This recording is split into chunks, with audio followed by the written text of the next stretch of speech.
수강생 여러분 안녕하세요. 5장 현대 대칭키 암호 소개에 대한 강의를 시작하도록 하겠습니다. 이 강의는 10월 5일 추석 연휴로 인한 보강 영상입니다. 5장에서 배울 내용은 다음과 같습니다. 첫 번째, 고전 대칭키 암호와 현대 대칭키 암호의 차이점, 그리고 현대 블락 암호를 소개하고 그 특성에 대해서 알아보도록 할 거예요. 또한 블락 암호가 왜 대치 암호 위주로 설계되어야 하는지 그 이유도 알아보도록 하죠. S박스, P박스라는 블락 암호의 주요 구성 요소들에 대해서도 살펴보도록 하겠습니다. 또한 합성 암호의 개념, 그리고 우리가 뒷장에서 배울 현대 대칭키 암호의 첫 번째 표준이 갖고 있는 주요한 구조인 페이스텔 구조에 해당되는 페이스텔 암호와, 그리고 페이스텔 암호가 아닌 롱페이스텔 암호와의 차이점에 대해서도 알아보도록 하죠. 또한 현대 블락 암호의 분석 기법인 차분 분석, 선형 분석을 통해서 어떻게 암호들이 해독될 수 있는지도 살펴보겠습니다. 이어서 스트림 암호의 개념, 동기식 스트림 암호하고 비동기식 스트림 암호의 차이점, 그리고 마지막으로 스트림 암호 구현에 사용되는 선형 및 비선형 귀환 시프트 레지스터에 대해서도 살펴보도록 하죠. 첫 번째, 현대 블락 암호에 대해서 알아보도록 하겠습니다. 이 섹션에서는 대치 혹은 전치의 개념에 대해서 다시 한번 짚어볼 거예요. 그리고 취환군으로서의 블락 암호, 이어서 현대 블락 암호의 구성 요소, 그리고 합성 암호, 그리고 두 가지 종류의 합성 암호, 그리고 블락 암호에 대한 공격 등에 대해서 알아보도록 하죠. 현대 대칭키 블락 암호는 n비트 평분 블락을 암호하거나 n비트 암호 블락을 복호합니다. 그리고 암호화 혹은 복호화 알고리즘을 사용할 때 K비트의 키를 사용합니다. 그림을 통해서 현대 블락 암호의 구조를 살펴보도록 하죠. 익히 알고 있는 그림입니다. 다만 블락이라는 개념이 추가적으로 들어간 것이다 라고 보면 될 것 같아요. n비트짜리 블락 평문이 있고 이것을 암호화합니다. 이때 K비트의 키를 사용하고 그 결과 n비트짜리 암호문을 생성하고요. 수신 측에서는 n비트짜리 암호문을 수신해서 K비트짜리 키를 받아서 복호 알고리즘의 입력으로 사용하고 n비트짜리 플레인텍스트 평문으로 복호하게 됩니다. 먼저 예제 5.1을 통해서 블락 암호에서 패딩에 대해 알아보도록 하죠. 인코딩 과정에서 8비트짜리 ASCII 코드가 사용된다. 이 얘기는 한 문자당 8비트가 요구된다라는 것을 의미하죠. 또한 64비트 블락 암호를 이용해서 암호한다고 했을 때 100개의 문자로 구성된 메시지는 몇 비트가 덧붙이게 되어야 되는가 라는 것을 이제 묻는 문제입니다. 그래서 덧붙이기가 패딩을 의미해줘요. 패딩이란 뭘까요? 지금 이 문제에서는 한 문자당 8비트가 소요되고 총 100개의 문자가 평문으로 구성되어 있기 때문에 총 800비트로 평문이 구성되어 있다고 할 수 있습니다. 반면 블락 암호는 이 문제에서 한 블락이 64비트로 고정이 되어 있죠. 자, 이 평문 800비트는 64비트로 나눠 떨어지지가 않아요. 자, 그렇기 때문에 반면 이 블락 암호는 64비트로 반드시 암호화를 진행하게 됩니다. 자, 그렇다면은 남아있는 64비트로 채우기 위해서 부족한 부분을 의미 없는 값으로 채워야 될 필요가 있습니다. 그것을 바로 이제 패딩이라고 하죠. 솔루션을 보도록 하죠. 100개의 문자를 8비트 ASCII 코드로 인코딩하면 800비트의 메시지가 된다. 평문은 64로 나눠줘야 됩니다. 만약 m하고 패드를 각각 메시지 길이 그리고 덧붙이기 길이, 패딩의 길이 라고 한다면 다음을 만족해야 돼요. m하고 패드를 합쳤을 때 모듈라 64 연산을 수행하게 되면은 0이 나와야 되겠죠. 이걸 이렇게 해서 바꿔 쓰는 게 좀 더 적합할 것 같아요. 그래서 합동이다라고 표현하는 게 더 좋겠죠. 자, 그래서 패드는 역으로 이렇게 표현할 수가 있습니다. 여기서 m 값은 800으로 알려져 있기 때문에 패딩 값은 마이너스 800 모듈라 64. 여기서 마이너스 800은 모듈라 64의 연산에서 800에 대한 마이너스 800에 대한 덧셈의 여건을 구하라는 거죠. 800보다 큰 값 중에 832가 64보다 64로 나눠 떨어지기 때문에 그 결과는 32가 됩니다. 마이너스 800에 대한 모듈라 64 연산에서 마이너스 800에 대한 덧셈의 여건은 32가 된다는 거죠. 자, 그리고 그 결과 이제 패딩의 길이가 패딩이 필요한 길이가 32비트라는 거죠. 그래서 64에 곱하기 13, 42, 36, 20, 212, 그래서 64 해서 아니고 192, 그래서 190, 64에서 832가 이게 딱 되게 되는 거죠. 자, 이렇게 뭐 패딩의 기회를 구할 수 있고, 뭐 굳이 모듈 연산 도입을 안 해도 그냥 단순 상술 연산으로도 쉽게 얻을 수가 있겠죠. 이런 부분은.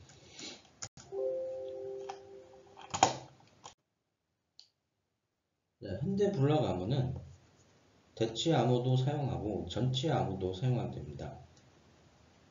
대치 암호하고 전치 암호를 모두 적절히 활용하게 돼요.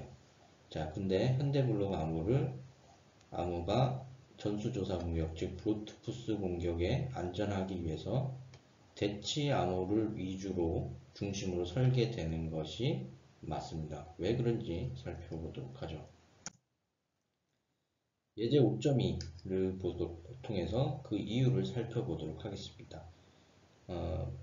한 비트의 한 블락의 길이가 64비트인 블락 암호를 사용한다라고 가정해 보도록 하죠. 만약 암호문에서 1의 개수가 10이다. 암호문에서 1의 개수가 10이다 라는 것을 확인했어요. 암호문을 뭐 이제 사전에 얻었다라고 이제 보도록 하죠. 이 암호문을 얻은 2부가 중간에 가로챈 암호문으로부터 평문을 도출해 내기 위해서 필요한 시행착오의 수는 어떻게 될까? 두 경우로 나눕니다. 첫 번째는 대치 암호, 두 번째는 전치 암호로 설계된 경우. 먼저 대치 암호로 설계된 경우로 보도록 하죠. 대치 암호의 경우에서는 2부가 평문의 1의 개수가 몇 개인지 알 수가 없습니다. 대치 암호에서는 이 평문이 갖고 있는 문자의 빈도수나 이런 것들이 암호문에서 그대로 나타나지가 않죠. 이미 우리가 고전 암호에서 확인한 부분입니다. 완전 고전 암호 말고 이제 고전 암호에서 이제 빈도수 분석이 불가능한 그런 암호들을 통해서도 확인해 봤어요. 따라서 이분은 이 암호문에서 1의 개수가 몇 개인지라고 취득한 정보는 대치 암호에서는 유의미한 정보가 되지 못합니다. 따라서 이분은 암호문에 대응되는 평문을 찾기 위해서 64비트 블럭에 대해서 2의 64번 각각이 0인지 1인지 0인지 1인지 확인해야 되니까요. 위에 64번 4승번의 시행착오가 필요하게 됩니다. 이것이 어느 정도 수준이냐, 약 2의 30승이 1억에 준하게 되는데 1초마다 1억 번의 시행착오를 할 수 있는 그런 컴퓨팅 성능을 갖고 있는 PC가 있고, 이것을 이용해서 암호를 브루트포스 어택을 한다라고 하게 되면은 다음 같은 공식에 의해서 약 500년이 소요된다라고 할 수가 있습니다. 반면 전치 암호 같은 경우에서는 대치 암호와 다르게 단지 순서만을 암호문의 이제 평문의 순서말을 바꾸는 형태가 되는 거죠. 자, 즉 암호문의 1의 개수가 유지가 됩니다. 평문의 1의 개수하고 암호문의 1의 개수가 유지가 됩니다. 따라서 2분은 평문의 1의 개수가 정확히 10인 것을 알 수가 있기 때문에 이것을 근거로 시행착오 횟수를 줄일 수가 있습니다. 즉 64비트 블록에 대해서 2분은 1의 개수가 10인 평문만을 전수조사할 수 있다는 거죠. 자, 이것은 시행 횟수가 총 64 콤비네이션 10이 되게 됩니다. 64비트 중에서 1이 개수가 10인 경우들로 추릴 수가 있기 때문에요. 자, 얘를 똑같이 2의 30승으로 나누게 되면은 단지 141초만이 소요된다는 거죠.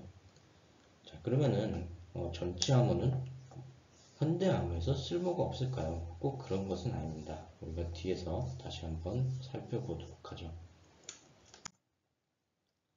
전체 길이 키 암호라는 개념이 있습니다. 입력값을 출력값으로 대응시키는 가능한 모든 경우를 키로 대응시킬 수 있는 키의 길이가 충분히 긴 암호입니다.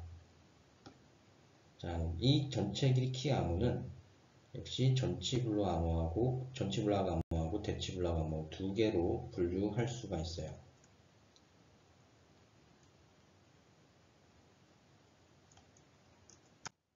먼저 예제 5.3을 통해서 전체 길이 전치블록 암호에 대해서 우리가 이해해 보도록 하겠습니다. 예제 5.3은 블록 길이가 3비트인 3비트 블록 전치 암호의 모델과 취한표의 집합을 보이라 라고 했습니다.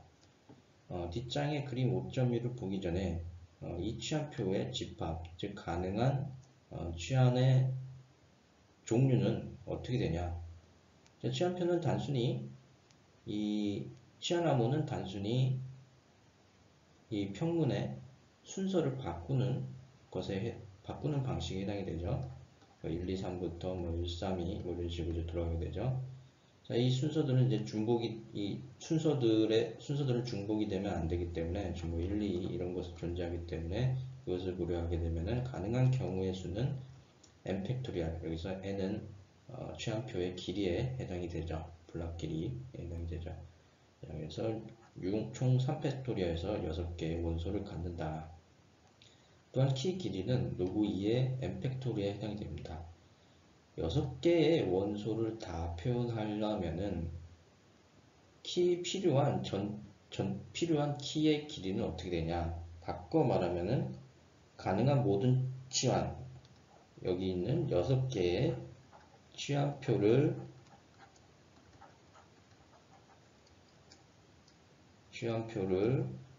모두 표현하기 위해서 필요한 비트의 수는 어떻게 되냐라는 거죠. 자, 이것은 로그 2, 그래서 자, n 팩토리얼이 들어가고 이것을 로그 2를 취한 다음에 실링을 하게 되게 되는 거죠. 올림을 하게 됩니다. 그 결과 이제 3이 됩니다. 로그 2의 6은 약 2.5xxx에 해당이 됩니다.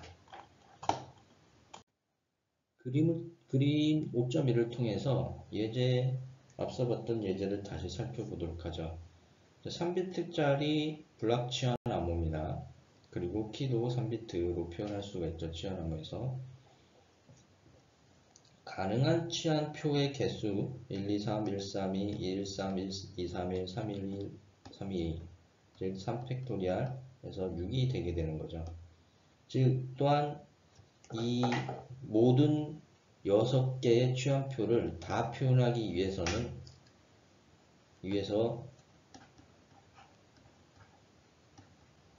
몇 비트가 필요하냐? 3비트가 필요하다라는 겁니다. 물론 3비트로 표현하게 되면은 사실 총 8개의 경우를 표현할 수 있지만은 2비트로는 부족하기 때문에 총 4개라서 이제 부족해져. 그래서 앞서 같이 로그 2를 취하고 여기다가 실링을 취하는 로그 2와 2를 취한 다음에 실링을 취하는 방식으로 이 요구되는 키의 길이를 얻는다라고 할 수가 있습니다. 자, 전체 사이즈 키 대치 블락 암호에서 필요한 키의 길이는 어떻게 되냐, 그것에 대해서 살펴보도록 하죠. 이 전체 사이즈 키 대치 블록 암호의 키 길이를 구하는 것은 전체 사이즈 키 전치 블록 암호의 키를 구하는 것보다 다소 복잡합니다. 왜냐? 전체 사이즈 키 대치 암호는 치환 암호와 같은 형태로 모델링 하기가 어렵기 때문이죠. 하지만 다음과 같이 입력값을 디코딩하고 출력값을 인코딩하는 형태로 그 형태를, 즉 모델을 변경할 수 있다라고 하게 되면은, 즉 치환암으로 모델링 변환해서 모델링할 수 있다라고 하게 되면은, 앞서 봤던 전치 블락 암호에 요구되는 키 길이를 분석하는 것과 동일한 방식으로 전체 사이즈 키 대치 블록 암호의 키 길이를 얻는 것이 가능합니다. 디코딩, 인코딩은 이미 잘 알고 계실 거예요. 그래도 한번 언급하자면은, 여기서 디코딩은 n비트 정수를 한 비트만 1의 값을 갖고 나머지 2n-1비트는 0의 값을 갖는 2n비트 스트링으로 전환하는 것에 해당이 되고요. 인코딩은 디코딩의 역과정이 되는 거죠. 여기서 1의 값을 갖는 비트의 이치가 정수가 된다라고 할 수가 있습니다. 자, 이제 5.4를 통해서 어떻게 전체 길이 대치 블락 암호에 요구되는 키 길이를 얻는지 알아보도록 하죠. 동일하게 블락 길이가 3비트, 그리고 3비트 블락 대치 암호의 모델과 치환표의 대치값을 보이도록 하겠습니다. 전치 암호가 아닌 대치 암호입니다. 뒤에 먼저 그림 보기 전에 3비트 블락 대치 암호의 모델과 치환표 뒤에서 보도록 하고요. 여기서 키 길이는 훨씬 긴 로그 2의 n승 팩토리얼을 실링한 것입니다. 여기서 n은 3이고 8 팩토리얼이 4320이 되는 거죠. 자, 그 결과 모든 치환표를 표현하기 위해서 요구되는 키의 길이가 16비트다라는 것을 확인할 수가 있습니다.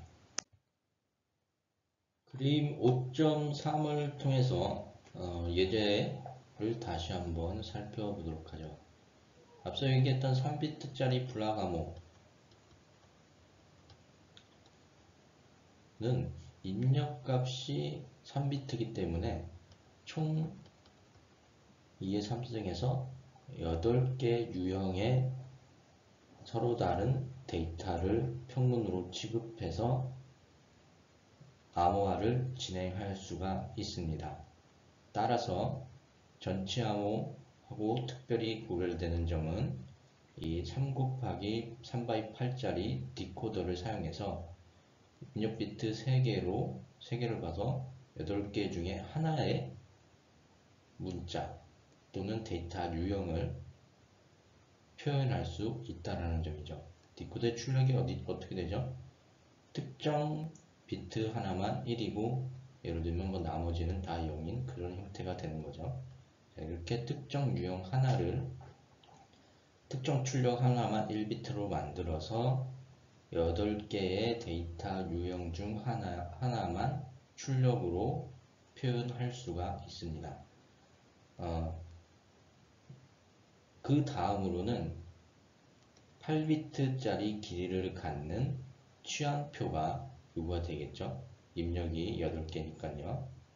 자, 그래서 이 치환표에 따라서 어떤 특정 비트가 순서가 바뀌어서 여기서 예로 들면 얘가 1이 된다 이런 식으로 이제 될 수가 있다라는 거죠.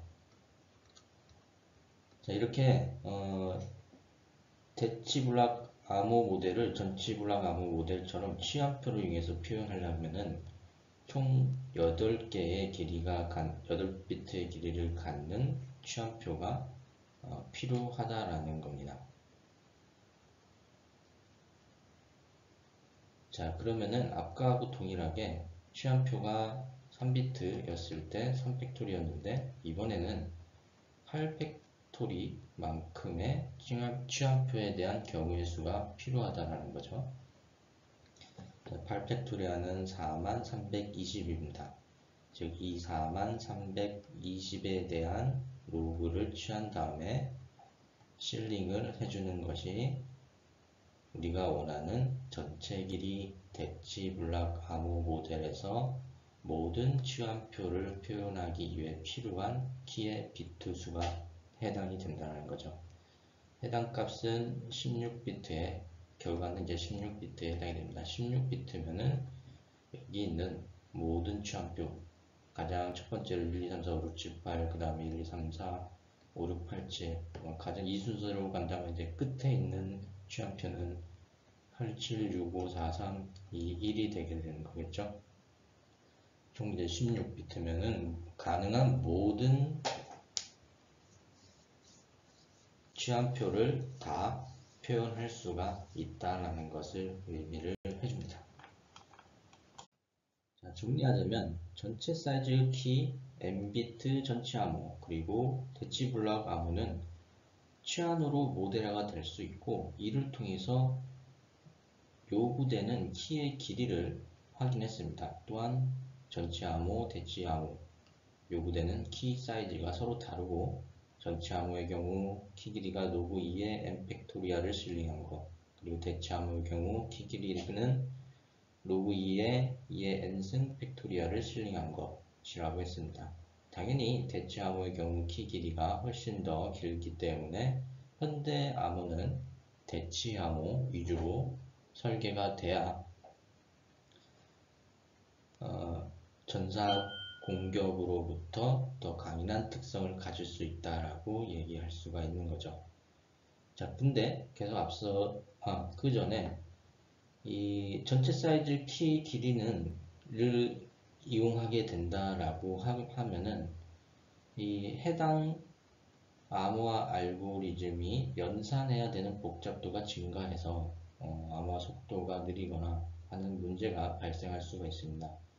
따라서 현대 대칭키 암호에서는 요구하는 키 길이를 모두 사용하는 것이 아니라 온전히 사용하는 것이 아니라 가령 이제 128비트의 키 길이가 요구된다라고 하게 되면은 64비트 정도만 이제 사용한다라는 거죠. 자, 이렇게 짧은 키 길이를 사용하게 돼서 사용하는 방식으로 연산 속도를 향상시키는데, 자, 이렇게 해서 되게 되면은 키 길이가 감소하면서 전사 공격에 취약해지는 문제가 생길 수가 있겠죠. 자, 그것을 보완하는 방식이 바로 전치 암호하고 대치 암호를 합성해서 사용하는 방식이다라고 했습니다. 자, 그래서 앞서 계속 언급했듯이 대치 암호 위주로 설계한다라고 했고 전치 암호를 사용하지는 않는다고 했어요. 자, 이것이 가능한 이유는 최대 사이즈 키 암호의 부분 집합인 부분 키 암호가 부분군이다라고 하게 되면 함수의 합성으로 정의된 군이 될 수 있기 때문이죠. 또한 추가적으로 지난 시간에 봤었던 2개 이상의 취한 암호를 합성해서 사용할 필요가 없다라는 것도 왜 합성 암호가 요구되는지의 하나의 이유가 될 수가 있습니다. 여기서 왜 합성 암호는 다시 설명하면 2개 이상의 취한 암호를 합성해서 사용할 필요가 없고 왜 취한 암호와 대치 암호를 합성해서 사용하는지에 대한 이유가 될 수 있다라고 할 수가 있습니다. 지난 시간에 봤던 취한군에 대해서 다시 한번 살펴보도록 하죠. 군에서 집합의 원소들이 숫자나 어떤 물체에 필요가 없다라는 얘기를 했고, 뭐 규칙이나 사상, 함수 될 수 있고, 뭐 어떤 작용도 될 수 있다, 뭐 이런 얘기 했습니다. 뭐 어쨌든 매우 흥미로운 여러 형태의 군 중에 하나는 바로 취한군이다라고 했어요. 취한을 합성하면은 그림 4.4처럼 취한을 합성하는 예를 보도록 하죠. 가령 취한표가 312고 이어서 132라는 취한표, 즉 2개의 취한표를 이용해서 연속된 취한 암호를 수행했어요. 그때의 결과가 임의의 다른 취한표에 해당이 된다라고 했었죠. 즉 치환을 2번 연속해도 치환을 한 번 한 것과 그 효과가 다르지 않습니다. 그것은 이 치환군의 연산표를 봐도 확인이 돼요. 치환군은 닫혀 있죠. 닫혀 있어서 어떤 어떤 치환표가 또 다른 치환표에 해당이 되기 때문에 이것이 2번 연속해서 하든 3번 연속하든 이것을 연속해서 합성하는 것은 의미가 없다는 거죠. 자, 그래서 이렇게 치환군을 연속하는 치환암호를 연속해서 사용하는 것 대신에 치환암호하고 대치암호를 합성해서 사용하는 것이 좀 더 효과적일 수가 있다는 점이죠. 또한 치환암호 같은 경우에서는 대치암호보다 연산이 훨씬 간단하죠. 즉 복잡도가 더 줄어듭니다. 단순히 비트의 위치를 바꾸는 것에 불과하기 때문이죠. 자, 다시 본론으로 넘어가도록 하죠. 일반적으로 현대 블락 암호는 부분키 대치 암호다 라고 했습니다. 즉 필요한 키 길이가 128비트라고 하더라도 64비트만 사용하는 부분키 방식을 사용한다라는 거죠. 이것이 뭘 의미하냐? 부분키는 입력값으로부터 출력값으로 대응시키는 가능한 모든 경우 중, 즉 128비트가 필요하면 모든 경우를 다 대응시킬 수가 있는데 그렇지 않고 일부분의 대응만을 정의한다는 거죠. 자, 이렇게 되게 되면은 키 길이가 짧아지는 것 때문에 전사 공격에 취약해지는 그런 문제가 생기게 되는데, 자, 그것을 보완하기 위해서 합성 암호 형태를 갖는다라고 했습니다. 합성 암호란 대치 암호하고 치환 암호를 번갈아 가면서 함께 사용하는 방식이죠. 먼저 치환암호 역할을 해주는 P박스라는 것에 대해서 보도록 하죠. P박스, 퍼뮤테이션 박스, 즉 치환박스라고 부를 수가 있습니다. 이 P박스는 문자 단위로 암호화를 수행하였던 고전 전치 암호를 병렬적으로 수행하는 기능을 해줍니다. 자, 이 P박스는 세 가지 종류를 가지고 있어요. 첫 번째 스트레이트 P박스, 단순 P박스라고 하게 됩니다. 이 단순 P박스 같은 경우에서는 입력과 출력의 수가 동일해요. 자, 그리고 축소 P박스 또는 압축 P박스라는 것이 있습니다. 이 P박스는 입력보다 출력의 수가 더 적어요. 그리고 확장 P박스, 압축 P박스와 축소 P박스와 반대로 입력보다 출력의 수가 더 많습니다. 자, 이것이 일단 의문이 들 거예요. 만약 P박스를 사용해 가지고 암호화를 진행한다라고 하게 되면은 이 입력과 출력이 수가 동일하다고 하게 되면은 역치환 박스를 만들어서 복화가 가능하겠지만은 이 압축 P박스하고 확장 P박스 같은 경우에서는 역함수가 존재하지가 않겠죠. 뭐 이것은 미리 말씀드리자면은 다음 장에 볼 DS에서 이 P박스하고 이 압축 P박스하고 확장 P박스를 이용하는 단계가 있습니다. 쓸모없는 것은 아니에요. 이 장에서는 다루지 않을 거고요. 어쨌든 이런 P박스의 이런 세 가지 유형은 알아보고 넘어가도록 하죠. 있다는 것을 알아보고 넘어가도록 하죠. 예제 5.5는 3x3짜리 P박스에 6가지 가능한 모든 경우 대응을 보여줍니다.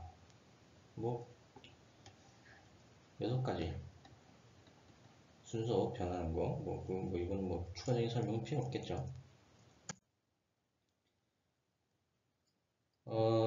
가령 현대 암호에서 64비트짜리 블락으로 암호화를 수행한다라고 하게 되면은 이런 P박스가 요구될 수가 있습니다. P박스의 길이가 이제 길죠. 여기서 뭐 첫 번째, 58번째, 비트가 이제 첫 번째로 오고 뭐 50번째가 두 번째로 오고 뭐 이런 것을 이제 의미하는 거죠.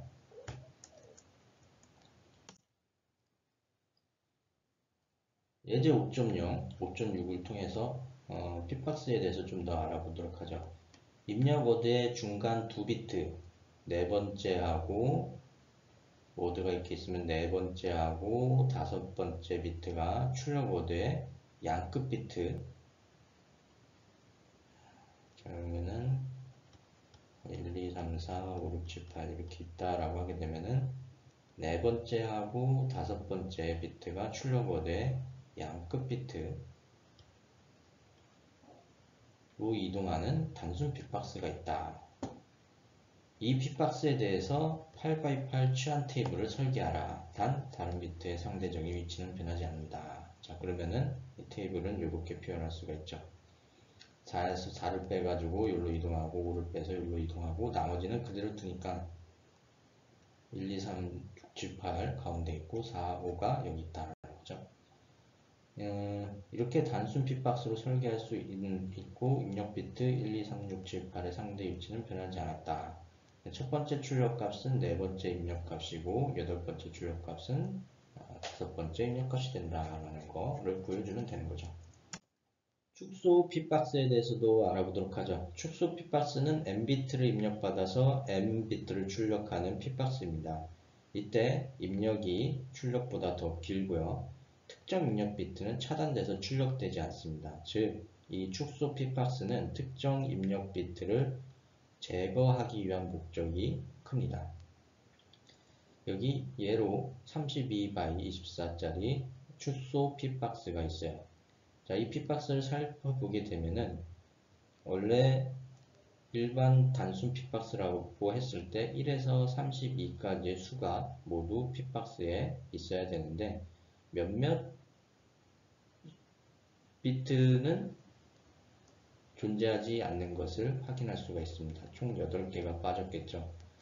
1, 2, 3, 4, 5, 6, 7번째가 그러면 이제 제거되는 거고 7이 없으니까 이제 뭐 8도 없으니까 8번째가 제거되고 뭐 나머지 8개도 뭐 찾을 수가 있겠죠.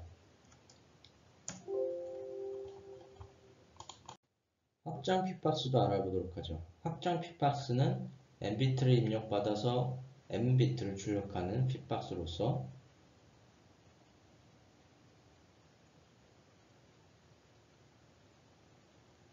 M을 만족합니다. N보다 M이 작죠.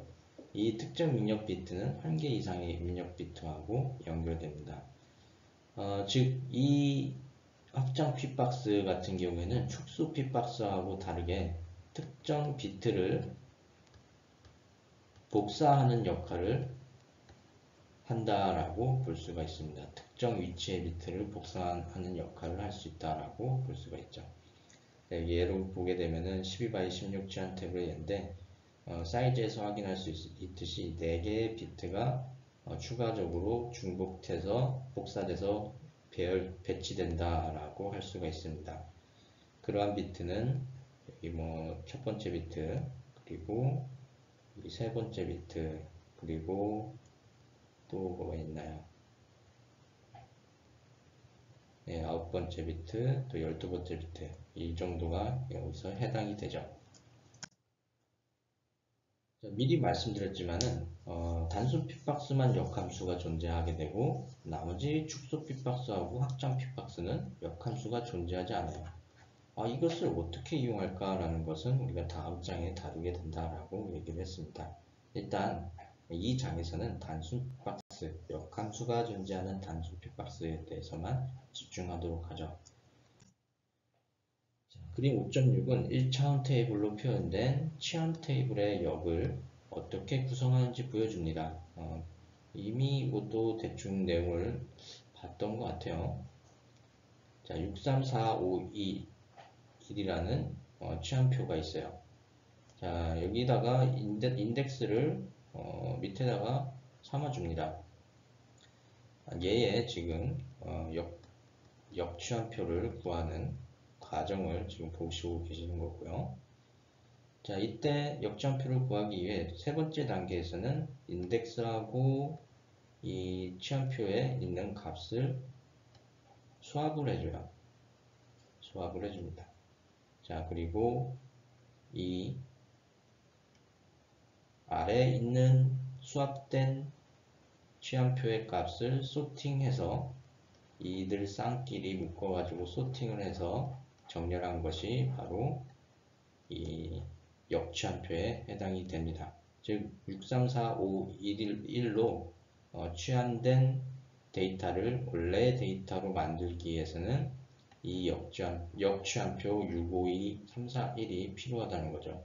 실제로 좀 이해를 돕기 위해 비트가 아닌 A, B, C, D, EF로 예를 들어 보도록 하죠. 자, 그럼 6, 3, 4, 5, 2, 1로 취한되어야 되니까 여섯 번째 있는 F, 자, 세 번째 있는 C, 그리고 네 번째 있는 D, 그리고 다섯 번째 있는 E, 두 번째 있는 B, 첫 번째 있는 A가 이 취한표에서 문자 순서가 바뀌었다라고 하도록 할게요. 자, 역취한표가 잘 동작한다면은 원래대로 A, B, C, D가 나오겠죠. 자, 6, 5, 2, 3, 4, 1을 이용해서 다시 한번 취합을 해보도록 하죠. A는 여섯 번째 있는 A가 첫 번째로, 다섯 번째 있는 B가 두 번째로, 두 번째 있는 C가 세 번째, 네 번째 있는 E가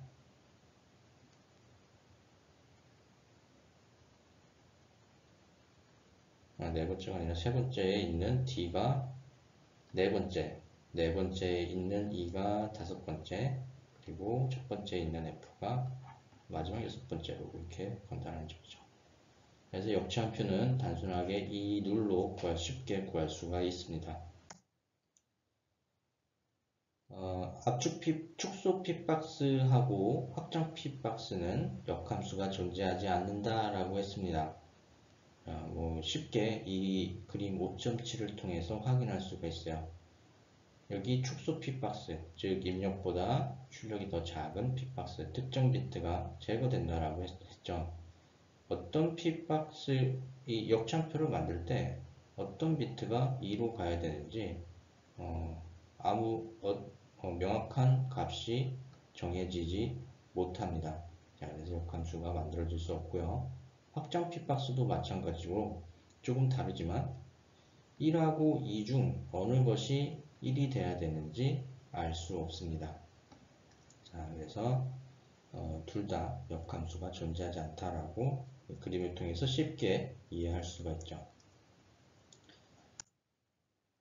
X박스는 대치암호의 축소 모형으로 생각할 수가 있습니다. 즉 P박스, S박스 이용해서 합성암호를 구성한다 라고 할 수가 있는데 S박스는 이 중에서 대치암호를 위한 것이다 라고 할 수가 있는 거죠. S박스는 n/n 대치 단위입니다. m하고 n이 같을 필요는 없어요. 선형 S박스에 대한 개념을 알아보도록 하죠. S박스는 선형 S박스 그리고 비선형 S박스 두 가지 타입이 있을 수가 있습니다. n비트 입력 x1, xn 그리고 n비트 출력 y1부터yn까지가 있다라고 했을 때 입력값과 출력값 사이의 관계를 다음과 같이 표현할 수가 있어요. y1은 입력 함수 f1에 대해서 입력값이 x1부터 xn일 때 y2는 함수 f2에 대해서 입력값이 x1부터 xn일 때 자, 이어서 ym은 fm x1부터 xn일 때 입력값이 라고 정의할 수가 있습니다. 선형 S박스에서는 입력과 출력값 사이가 다음과 같을 때 관계식을 이렇게 표현할 수 있으면은 이 X박스는 선형 X박스다 라고 할 수가 있습니다. x1 익스클루시브와 x2 익스클루시브와 xn 익스클루시브와가 y1인데 이때 개수로서 a1이 들어간다. A1n, A12, A1n 이렇게 들어가고 또 Y2도 A21 개수 X1, XOR, A22, X2 이런 식으로 이런 식으로 개수와 연산자 exclusive와 그리고 X1, X2, XN 이렇게 표현할 수가 있다라고 하게 되면은 이 X박스는 선형 X박스라는 거죠. 나머지도 마찬가지입니다. 자, 좀 복잡하니까 예제 5.8을 통해서 단순한 형태로 이 X박스가 선형 X박스인지 아닌지 확인하는 것을 보도록 하죠. 3비트를 입력받아서 2비트를 출력하는 X박스가 있다. 그리고 다음과 같이 출력과 입력의 관계를 X박스를 이렇게 표현할 수 있다라고 보도록 하죠. 얘는 선형 X박스겠죠. X1은 개수 X1, 개수 X2, 개수 X3, X3, X3 이들 사이를 exclusive와 연산으로 표현할 수가 있기 때문이죠. Y2도 X1 얘는 항이 X1 하나인 선형 X박스인 셈이 되겠죠. 선형 X박스의 구성 요소가 된다고 했죠. 그래서 각 개수는 A11은 A12, A13, A21이 1에 해당이 되고 A22 그리고 A23는 0이 되게 됩니다. 예를 들어서 다시 표현하게 되면은 0, 1, x1, 0, x2 그리고 0, x3 이게 된다는 거죠. 자, 그래서 이 X박스는 선형입니다. 이 관계식은 행렬로 표현될 수도 있습니다. 자, 이렇게요. Y1, Y2는 111, 100, X1, X2, X3 이렇게 표현할 수가 있죠. 비트를 입력받아서 2비트를 출력하는 X박스가 다음을 만족한다 라고 하도록 할게요. 자, 여기서 곱과 덧셈은 괄호 필드 2에서 정의가 되죠. 그리고 입력값과 출력값 사이의 선형 관계식이 존재하지 않는 것이 확인이 돼요. 얘는 x1의 3승 지수, x1의 2 같이 어떤 특정 개수 a 하고 x 무언가로 그리고 이들의 합으로 표현되지 않습니다. 자, 그래서 x1, y1, y2 모두 선형적인 특성을 가지고 있기 때문에 이 X박스는 비선형이다 라고 할 수가 있습니다. 5전식은 X박스가 표로 주어졌을 때 어떤 형태냐라는 것을 확인할 수가 있어요. 표가 3 곱하기 3 2 사이즈의 S박스다 라고 했을 때 이것을 이용해서 입출력 관계식을 정의할 수가 있습니다. 자, 지금 S박스를 정의했을 때 다항식 형태가 있고, 자, 지금 같이 표 형태가 있다라고 보시면 돼요. 그리고 입력값의 왼쪽 최상위 비트는 열을 정의합니다. leftmost 비트를 의미해주고, 그리고 입력값의 오른쪽 하위 두 비트는 열을 정의해줍니다.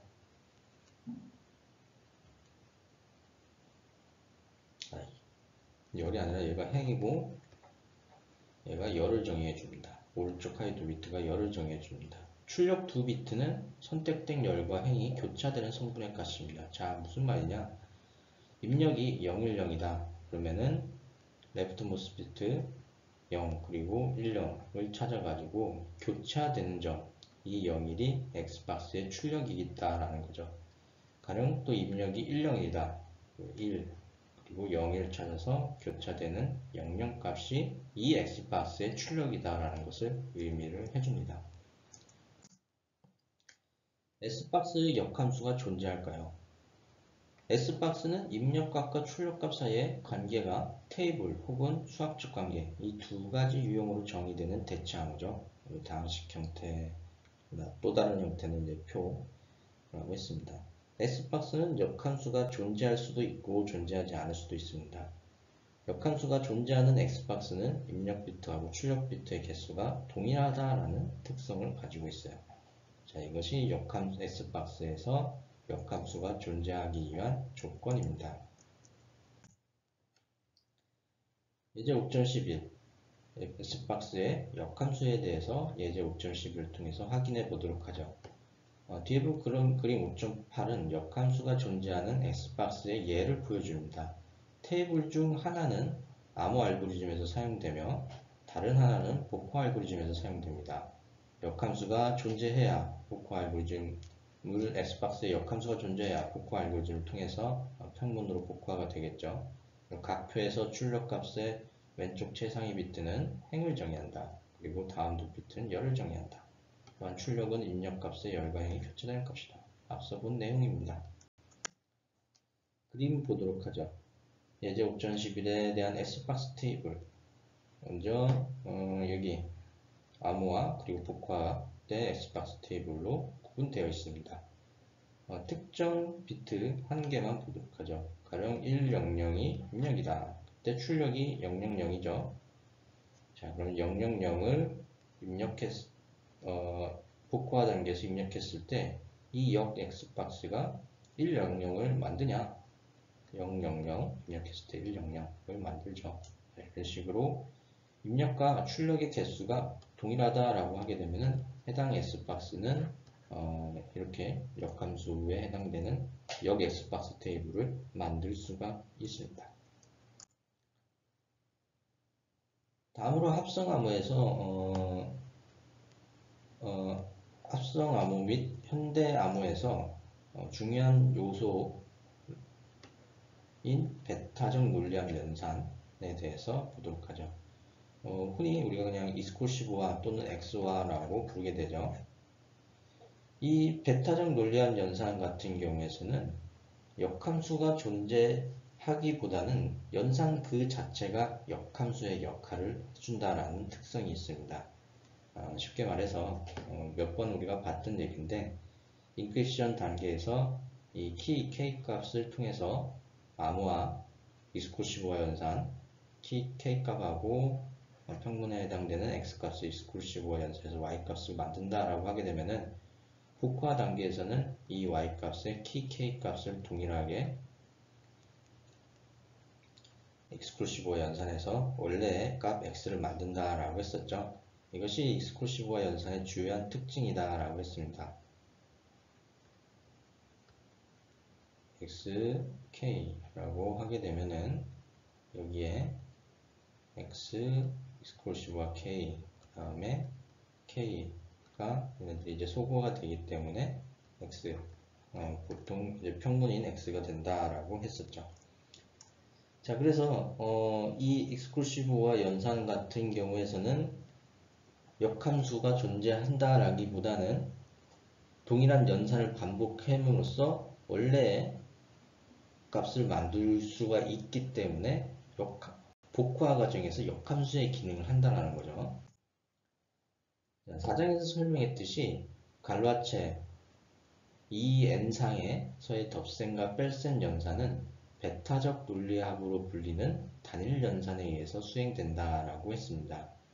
갈라필드 이 N상에서의 베타적 논리합 연산이 5가지의 성질은 이 연산이 블락 암호에 사용될 경우 매우 흥미로운 구성 요소가 됩니다.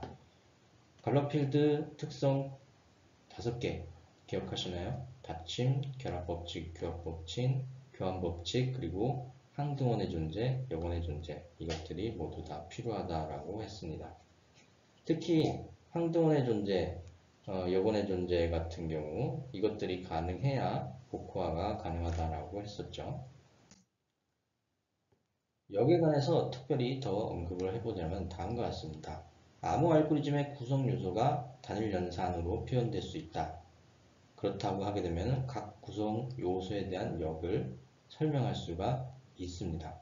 예를 들어서 0연산이 가능하도록 키가 없는 P박스 혹은 키가 없는 S박스를 만들 수가 있습니다. 왜냐하면 이들이 하나의 입력과 하나의 출력을 갖기 때문이죠. 익스클루시브화 연산의 경우는 이진 연산입니다. 베타적 논리합 연산에서 여기라는 말은 입력의 값 중 하나의 값이 고정되어 있을 때 의미가 생깁니다. 여기서 고정이란 암호 알고리즘하고 복호 알고리즘에서 동일하다. 예를 들어 일반적으로 암호화 과정과 복호화 과정에서 동일한 값을 갖는 키를 익스클루시브와 연산에서 입력값 중 하나다라고 한다면 뒤에 볼 그림 5.9에서 나타나는 것처럼 베타적 논리학 연산은 자기 자신을 역으로 받습니다. 자, 앞서 봤던 그림이죠. 이 익스클루시브와 연산은 암호화, 복호화 과정에서 암호화에도 사용되고 복호화에도 사용되는데 연산 그 자체가 역연산의 역할을 수행할 수 있다는 점이 바로 그 암호화 알고리즘에서 갖는 가장 큰 의미다라고 할 수가 있는 거죠.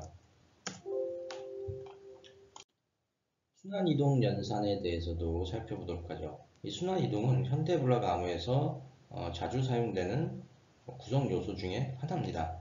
자, 지금까지 어떤 구성 요소 살펴봤어요? X박스, P박스, 그리고 XOR 살펴봤고 또 다른 것으로 순환이동을 지금 보고 있는 것입니다. 자, 그래서 순환이동 알고 계실 텐데 그림 5.10처럼 8비트 워드에서 왼쪽 혹은 오른쪽으로 순환이동한다 라고 하게 되면은 3비트씩 왼쪽으로 순환이동한다 그러면은 이 가장 왼쪽에 있는 5번째, 6번째 아니구나 6번째, 7번째, 8번째 비트가 자, 왼쪽으로 돌아서 오른쪽에 붙는다 라는 그런 형태가 되는 거고 오른쪽으로 순환이동한다 라고 하게 되면 첫 번째, 두 번째, 세 번째 비트가 오른쪽으로 가서 붙고 얘들은 이제 뒤로 세 칸씩 이제 밀린다 라고 보는 거죠. 수환연산 같은 경우에서는 이동하는 비트가 2분의 n 여기서 n은 전체 비트의 길이입니다. 이는 순환이동연산의 특수한 경우입니다. 특히 이 순환이동연산이라는 것이 뒤에 볼 페이스텔 네트워크 구조에서 사용이 돼요. 페이스텔 네트워크 구조에서는 플레인 텍스트, 평문이나 미들 텍스트, 암호화가 진행 중인 암호문을 서로 이제 반으로 쪼개서 그 위치를 바꿔주는 동작이 처리 방식이 포함이 됩니다. 자, 그래서 보게 되면 이제 8비트 워드에서 수환 연산한다. 여기서 2분의 n이니까 4비트로 쪼개서 예를 들어서 이제 암호화 단계에서는 4비트로 쪼개가지고 서로 위치를 바꾸고 그리고 복호화 단계에서는 다시 위치를 쪼개가지고 원래대로 만드는 그런 기능을 한다는 점이죠. 분할과 결합에 대해서도 보도록 하죠. 또한 특정 블록 암호에서 발견되는 이런 두 개의 연산으로 분할과 결합을 생각해 볼 수가 있습니다. 이 분할과 결합도 페이스텔 네트워크 구조에서 우리가 살펴볼 수가 있는데 이렇게 분할해서 각각 다른 처리를 해요. 각각 다른 처리를 합니다. 복호화 단계에서는 얘들을 다시 합쳐가지고 원래의 하나의 워드로 결합을 할 필요가 있죠. 자, 다시 합성 암호로 돌아오겠습니다.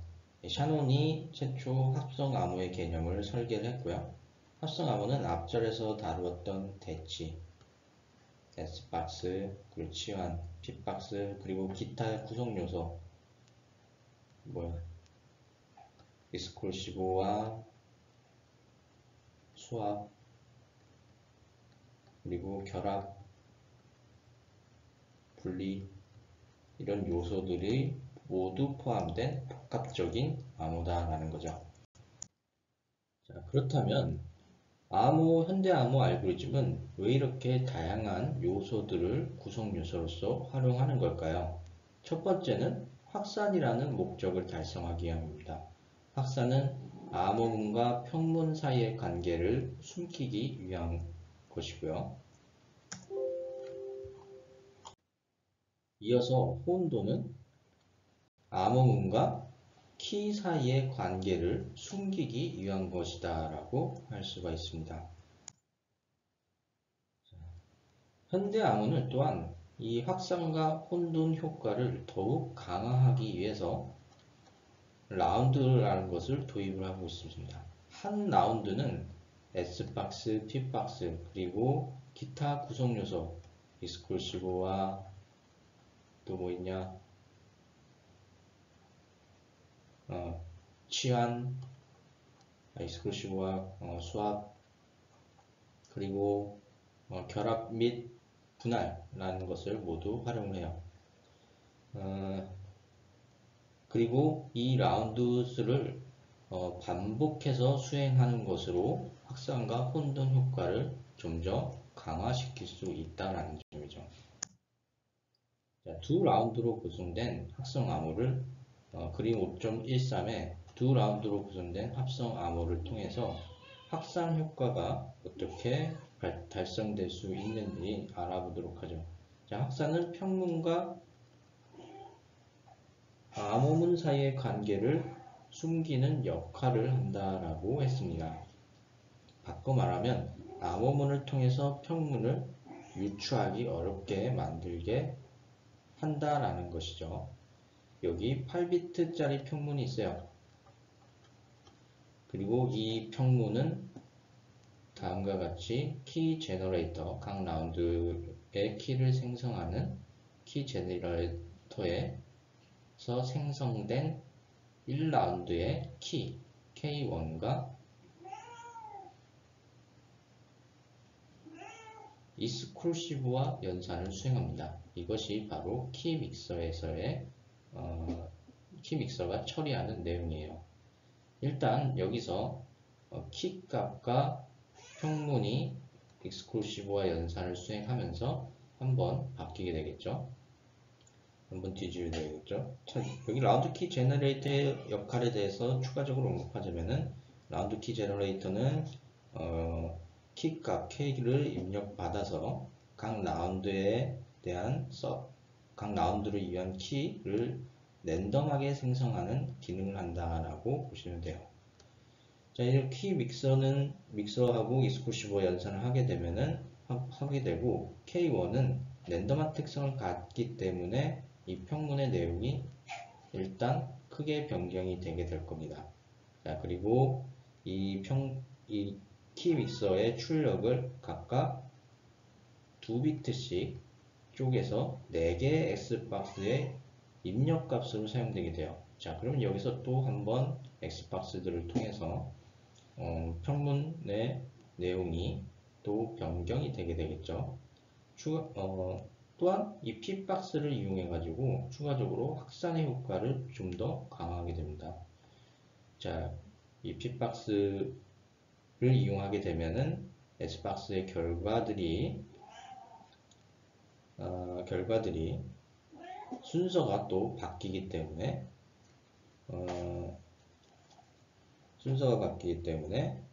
또 키와 평문과 암호문과의 관계를 알기 어렵게 만드는 역할을 하겠죠. 자, 그리고 첫 번째 라운드의 결과를 미들 테스트라고 해줍니다. 아직 암호화가 완료되지 않았고 중간 단계의 암호문이기 때문에 미들 테스트라고 부르게 되고요. 자, 이것이 두 번째 라운드에서 동일하게 입력값으로 사용돼서 반복이 되게 돼서 암호문이 나타나게 된다는 거죠. 자, 이렇게 되면은 원래 원래 평문하고 결과로 나온 암호문은 그 형태가 많이 변경이 되게 되겠죠. 자, 그리고 뭐 단지 한 비트만 변경이 된다라고 하더라도 그 역할은 라운드 수가 증가하면 증가할수록 그 결과는 원래 평문하고 크게 바꿔지는 효과를 얻을 수가 있을 것입니다. 그림 5.14에서는 특히 혼돈의 효과가 어떤지 알 수 있습니다. 혼돈 같은 경우에서는 암호문과 키와의 관계를 유추하기 어렵게 만든다라고 했었죠. 이 첫 번째 라운드를 위한 키 K1은 랜덤하게 생성되는 효과가 있다라고 했습니다. 그리고 총 8비트짜리 키 중에서 1비트, 가장 오른쪽에 있는 8번째 비트하고 익스클루시브와 연산한 결과가 S박스에 들어가서 그 결과가 또 P박스 X박스로 순서가 바뀌고 그 결과가 자 지금과 같이 순서가 바뀌어서 서로 다른 X박스의 입력값으로 사용되게 되죠. 또한 P박스를 이용해서 이 순서까지 변경이 되게 됩니다.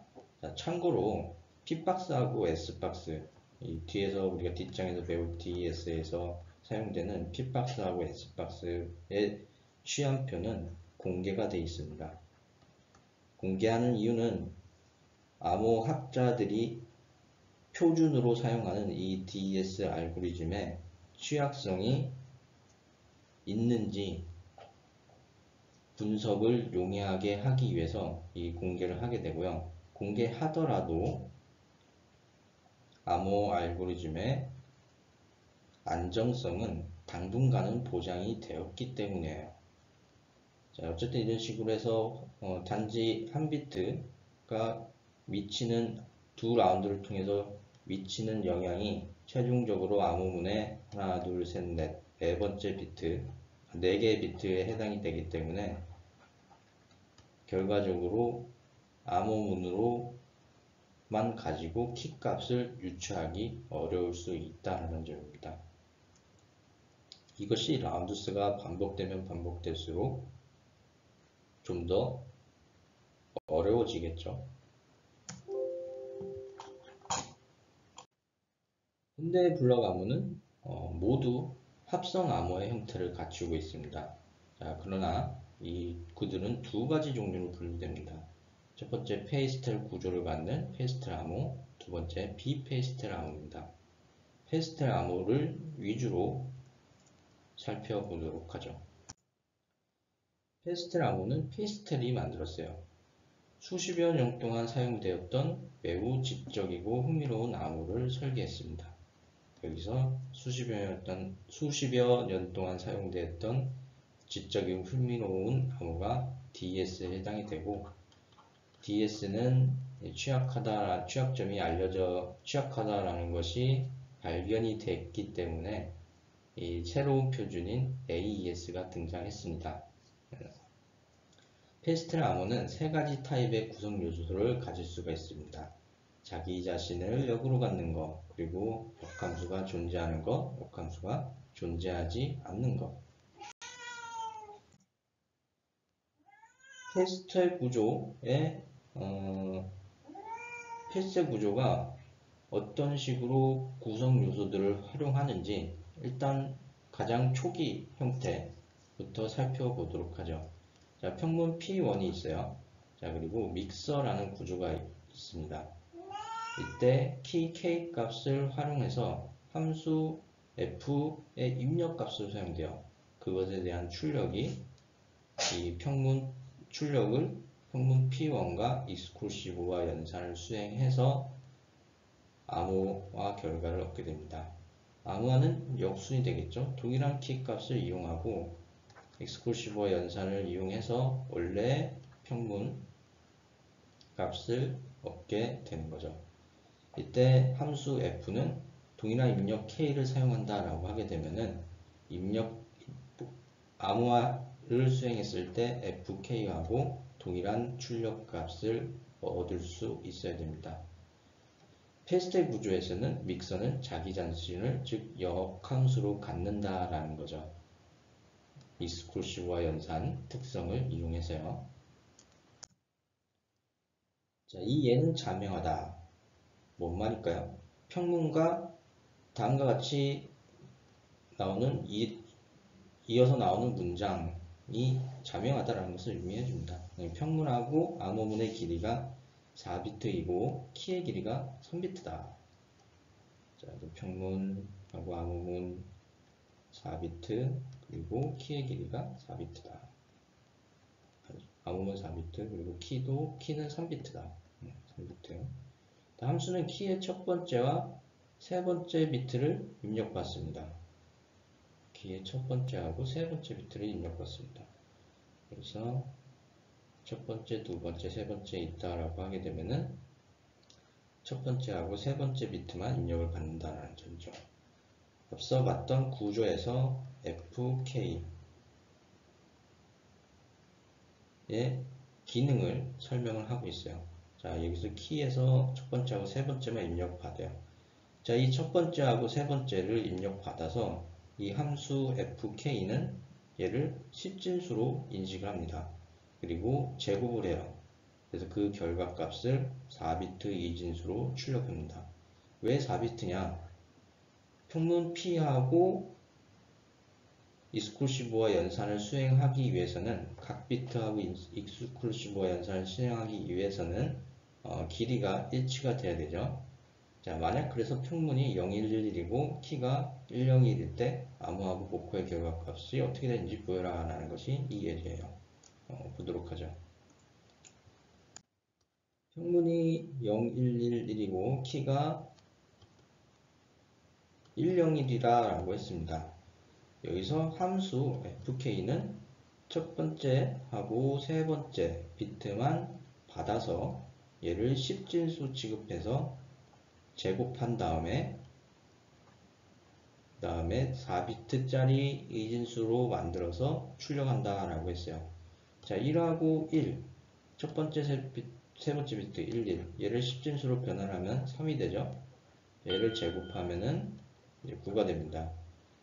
9는 2진수로 1001이다 라고 표현할 수가 있죠. 2의 3승 더하기 2의 0승이니까요. 자, 얘를 그래서 평문 0111 하고 익스클루시브와 연산한 것이 암호문 C가 된다라는 점이죠. 자, 그러면은 그 결과가 1110이 된다. 다르고 같으니까. 자, 얘를 복호한다 라고 하게 되면은 이 함수가 동일하죠. 동일하기 때문에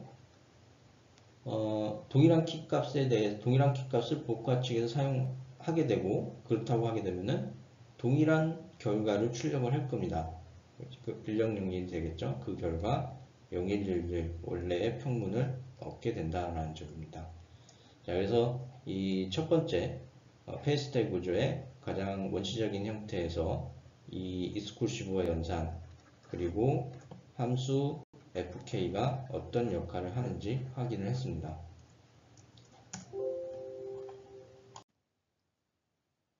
자, 앞서 봤던 원시적인 형태의 페이스텔 구조 같은 경우에 함수 fk의 입력값으로 단지 키값 k만을 사용했어요.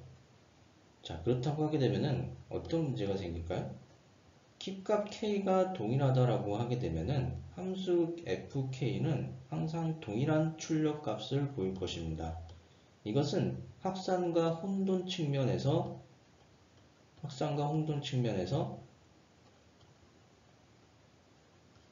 그다지 효과적이다라고 볼 수가 없는 거죠. 자, 그래서 함수 fk에 어떤 두 번째 입력값을 사용해서 이것의 출력값이 좀 더 다양해지도록, 즉 키값에만 의존하지 않도록 할 필요가 있습니다. 자, 그래서 두 번째 향상된 페이스텔 구조는 다음과 같은 형태를 가지고 있어요. 먼저 앞서 봤던 합성 함수의 구성 요소 중에 하나인 분할을 추구로 해줍니다. 분할을 도입을 합니다. 자, 즉 평문 P를 L1, R1 각각 동일한 길이를 갖는 왼쪽 비트열과 오른쪽 비트열로 분할을 해줘요. 이 중에 오른쪽 비트열을 함수 F의 두 번째 입력값으로 사용한다라는 거죠. 자, 이렇게 되게 되면은 평문에 따라 가지고 이 함수 f는 매번 다른 출력을 발생시킬 수 있죠. 더군다나 평문은 항상 같을 경우가 상당히 적기 때문에 그런 효과를 좀 더 강화해서 줄 수가 있다라고 생각을 해볼 수가 있습니다. 그래서 함수 fk는 함수 frnk로 이제 두 번째 입력값을 통해서 평문에 따라 다른 출력값을 제공해 줄 수가 있고요. 그 결과가 왼쪽 비트열 L1하고 익스클루시브와 연산해서 암호문 L2를 만듭니다. 오른쪽 비트 와러는 아무런 처리를 하지 않고 암호문 R2의 암호문의 오른쪽 비트 열로 다시 결합이 되게 돼요.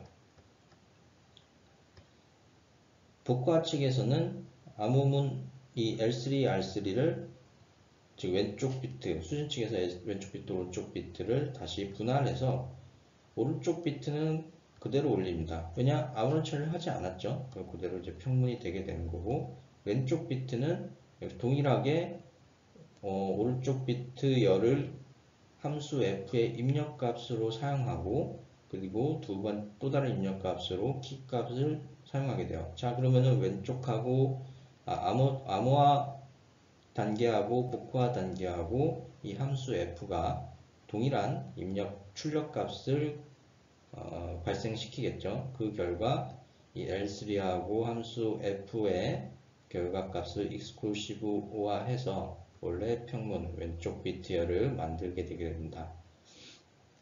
여기서 주목할 점은 오른쪽 비트열 R4, R1부터 R2, R3, R4가 모두 같은 데이터를 가지고 있다는 점이에요.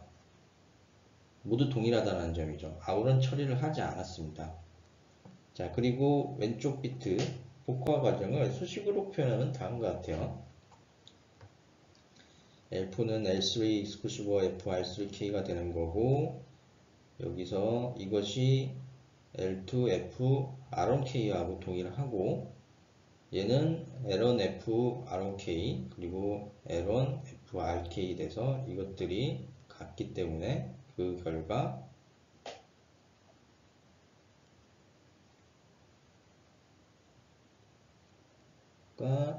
좀 잘못됐네요. 수식이 L1 F1 R1K 그리고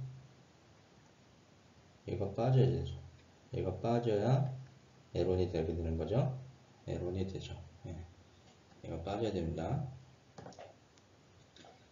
자, 이렇게 되면 동일한 것끼리 곱하는 형태가 되니, 동일한 것끼리 exclusive 하는 형태가 되니까 최종적으로 L1만 남게 되는 거죠. 자, 근데 앞서 봤던 두 번째 파일 스타일 구조의 단점 중에 하나가 송신 측에서 암호한 암호문의 오른쪽 비트하고 수신 측의 암호문의 오른쪽 비트 항상 동일하다는 점입니다. 당연히 확산과 혼돈을 추구한다라는 측면에서 바람직한 방식이 아니죠. 자, 그래서 합성 암호의 마지막 요소인 수압이 여기서 반영이 되게 됩니다. 자, 수압은 exclusive와 연산을 한 직후 왼쪽 비트열과 오른쪽 비트열을 위치를 바꿔주는 역할을 해주게 됩니다. 자, 이렇게 되게 되면은 첫 번째 라운드에서는 오른쪽 비트가 K 함수 F의 입력값으로 사용되게 되는 거고, 두 번째 라운드에서는 이것이 수압이 돼서 R2, 즉 왼쪽 비트가 함수 f의 결과와 exclusive화한 연산한 결과가 두 번째 라운드에서 함수 f의 입력값으로 사용된다라는 점이죠. 자, 그리고 오른쪽 비트열은 수압이 되면서 왼쪽 비트열가 되고, 이것이 함수 f의 결과 exclusive화 된다는 점이죠. 그리고 다시 수압이 됩니다. 수신 측에서는 복화 과정에서 이것을 다시 수압을 먼저 하고, 그 다음에 수압을 하게 되면은 함수 f의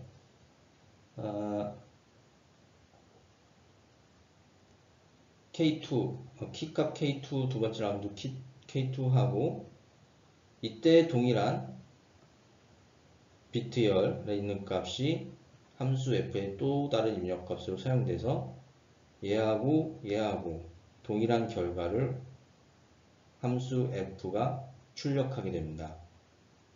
자, 그래서 이 라운드가 역시 역순으로 복화의 두 번째 라운드에서 반복이 되면서 원래의 평문으로 복화가 되는 거죠. 자, 이것을 수식으로 표현하면은 다음과 같습니다. 수식으로 표현됐을 때 다음과 같고요. 자, 이 페스텔 구조 같은 경우에서는 우리가 다음 장에서 볼 DES라는 첫 번째 현대 대칭키 암호의 표준에서 가 갖고 있는 이 핵심적인 구조로서 활용이 됩니다. 이 페스텔 구조를 갖고 있는 현대 암호 말고 비페스텔 구조의 암호도 존재하는데 간단히 언급하고 넘어가도록 하죠. 이 비페스텔 암호 같은 경우에서는 페스텔 구조를 일단 따르지 않고 오로지 역함수가 존재하는 요소만을 사용하게 됩니다. S박스를 사용하든 P박스를 사용하든 역함수가 존재하는 요소들만 사용하게 되고요. 또한 평문에서 요소들은 암호에서 대응되는 요소를 갖게 됩니다. 이런 블락 암호, 이런 페스텔 구조를 갖는 블락 암호들에 대한 공격 방식에 대해서 생각해 볼 수가 있어요. 고전 암호 공격은 현대 블락 암호에도 마찬가지로 사용될 수가 있습니다. 그러나 오늘날 블락 암호는 3장에서 다룬 고전 암호에서 시도하는 빈도 분석이나 이런 것들, 이런 공격에 대해서 대부분 저항성을 갖습니다. 첫 번째 공격 방식은 차분 분석이라는 방식이에요. 엘리 비암하고 아디샤미르 이분들이 차분 분석 개념을 소개했고요.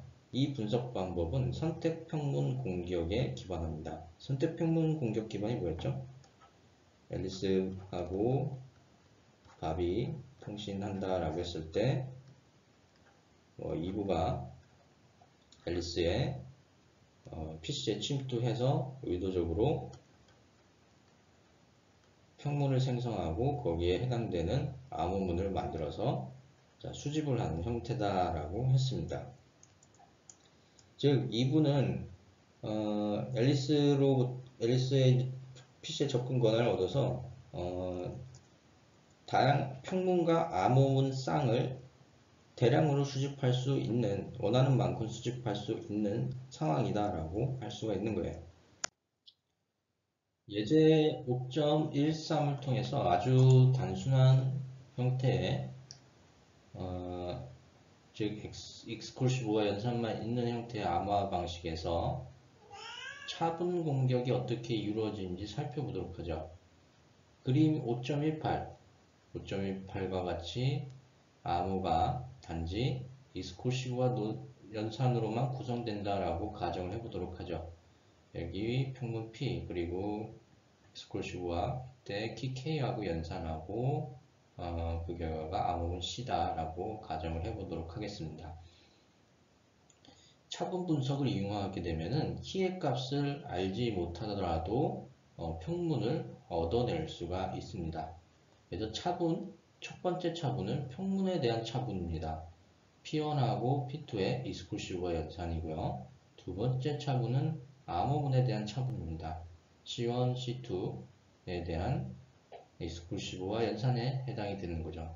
그래서 차분이란 흔히 우리가 먼저 배웠던 미분에 해당이 되는데, 이 미분이 우리가 일반적으로 변화량 또는 값의 차 정도로 우리가 생각해 볼 수가 있죠.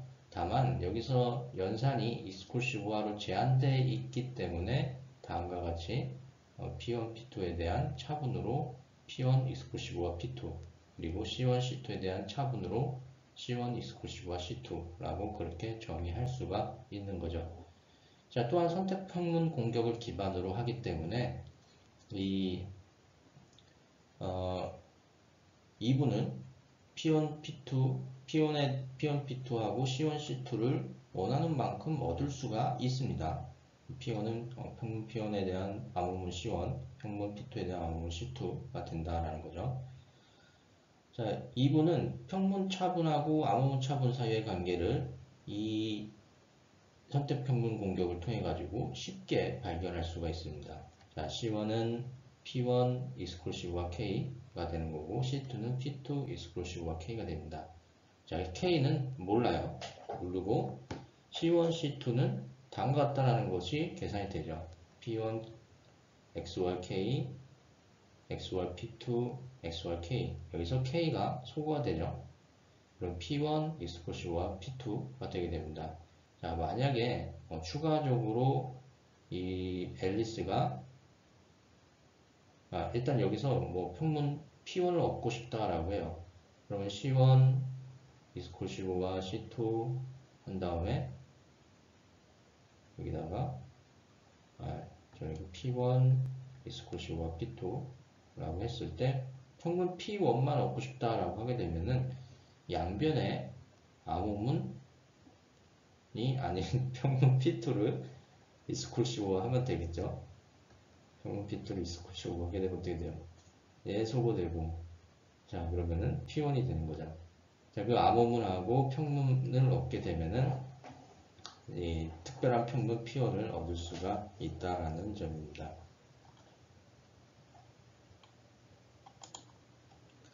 그래서 사실 조금 요것은 이제 구조적 취약점이 파악이 된 거라고 할 수가 있고, 얘를 이용해서 평문을 알아내는 방식은 다소 복잡할 수가 있긴 합니다. 뭐 예를 들어서 이제 앨리스가 암호문을 생성해서 통신할 때 중간에 하나는 예를 들면 C3는 앨리스가 생성한 거고 이어서 생성되는 뭐 C4는 2부가 앨리스 컴퓨터에 침투돼 가지고 생성한 암호문이라고 했을 때 그러면은 이 C4 같은 경우에서는 2부가 평문을 알고 있는 거죠. 자, 그래서 요거랑 이제 똑같은 방식으로 자기가 알고 있는 평문을 두 개의 암호문을 익스클루시브와 연산한 것에다가 또 익스클루시브와 연산하게 되면은 앨리스가 만든 C3에 대한 평문을 얻을 수도 있다는 거죠.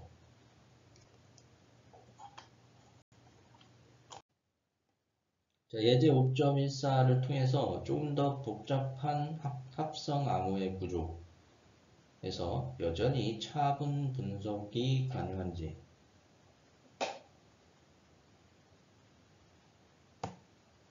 를 살펴보도록 하죠. 앞서 봤던 예제하고 다르게 이번에는 S박스가 추가가 됐어요. 자, 우리 S박스 표가 다음과 같이 알려져 있습니다. 앞서 얘기했듯이 S박스는 공개가 되어 있어요. 다음 장에서 볼 현대 대칭키 암호의 첫 번째 표준인 DS에서 S박스 그리고 P박스를 사용하게 되는데 이 S박스하고 P박스 공개되어 있습니다. 왜 공개하냐? S박스, P박스는 확산과 혼돈을 달성하기 위해서 사용되는 것으로 충분합니다. 그리고 만약에 S박스, P박스가 가지고 있는 이 표들을 비밀로 붙이거나 또는 송수진 측이 결정해야 된다라고 한다면은 일종의 키 값이기 때문에 이것도 정해서 공유해야 돼서 복잡도가 증가할 수밖에 없어요. 즉 사실상 키 값이 한 개가 아니라 여러 개가 될 수가 있다는 점이죠. 그리고 이 X박스, P박스를 공개함으로써 암호 해독자들이 원활하게 취약점을 분석할 수 있다는 장점도 가져올 수가 있다는 점이죠. 자, 그래서 2부는 공개된 X박스 표를 알고 있는 상황입니다.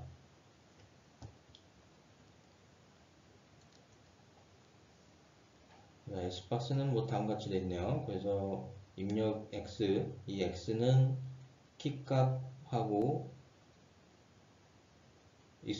평문을 익스클루시브한 연산의 결과입니다. 그리고 얘가 X박스의 입력값을 사용해서 2비트짜리 출력을 만든다라고 할 수가 있어요. 자, 그래서 2부는 이 사용하고 있는 암호 알고리즘 합성 암호 방식이 XOR을 사용하고 그리고 X박스 공개된 X박스를 사용하고 있다는 것을 알고 있는 상황에서 암호가 각 평문의 차분에 대해서 얼마나 많은 암호문 차분을 발생시키는지를 분석하기 위해서 표 5.4를 만들었어요.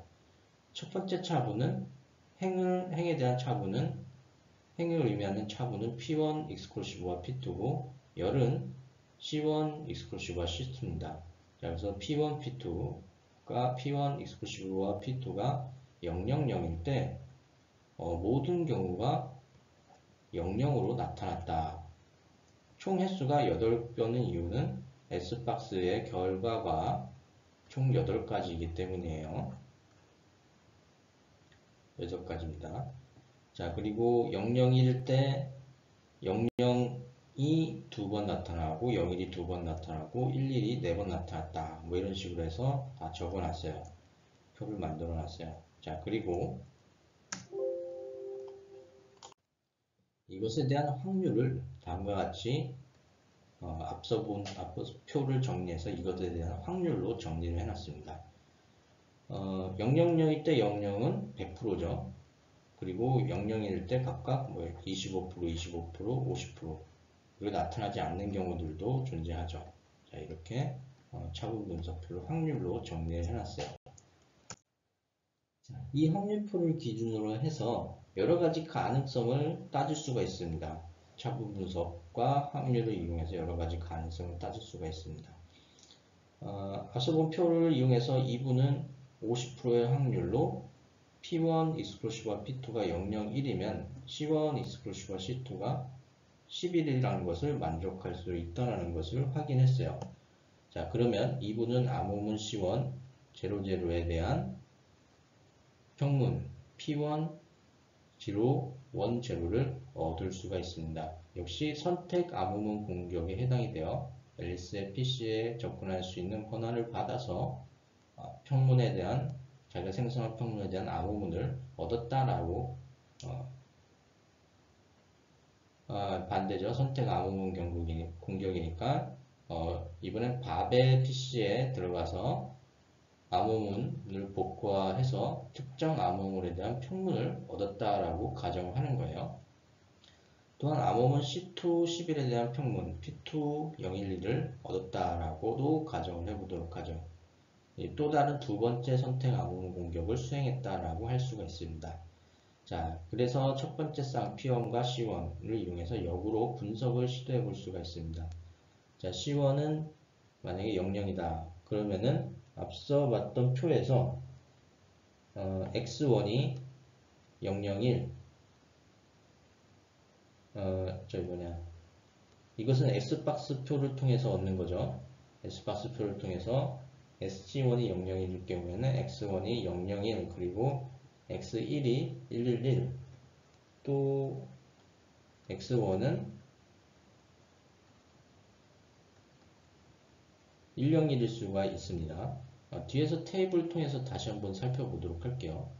자, 그래서 첫 번째 X1이 001이라고 하게 되면은 키값 K는 X1 익스클루시브와 P1이 될 수가 있죠. 왜냐? P 익스클루시브와 K가 X가 되는 거기 때문이죠. 자, 이것을 뒤집어서 보게 되면 P를 양변에 익스클루시브와 취하게 되면은 키 K는 X 익스클루시브와 P가 되기 때문입니다. 자, 그러면은 키 K 값이 일단 후부분으로 011이 될 수 있다. 또한 111일 때 101이 될 수 있다. 그리고 101일 때도 101 익스클루시브와 P1이 011이니까 글씨가 잘 안 써지네. 110